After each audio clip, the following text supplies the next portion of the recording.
धर्मवीर संभाजी महाराज यांच्या बलिदान मासानिमित्त शिवप्रतिष्ठान हिंदुस्थानचे संस्थापक संभाजी भिडे यांची मार्गदर्शक बैठक कोपरगाव शहरातील कलश मंगल कार्यालय येथे शनिवार दिनांक 30 मार्च रोजी श्री शिवप्रतिष्ठान कोपरगाव यांच्या वतीने संध्याकाळी आयोजित करण्यात आली।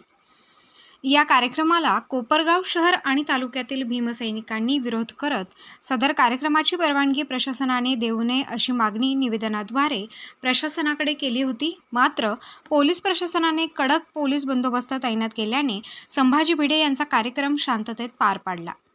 मात्र आंबेडकरी समाजाच्या इशाऱ्यानंतर भिडे गुरुजींच्या मार्गात गोपनीयता ठेवत पोलिसांनी सदर मार्ग बदलला।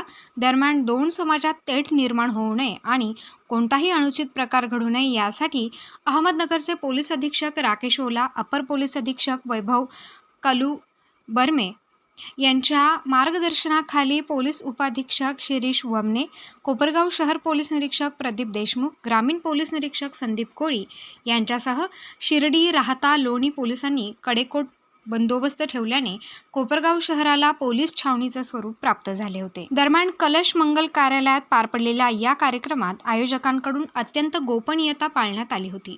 येणाऱ्या प्रत्येक व्यक्तीस सर्व प्रकारची माहिती विचारून मध्ये सोडण्यात येत होते।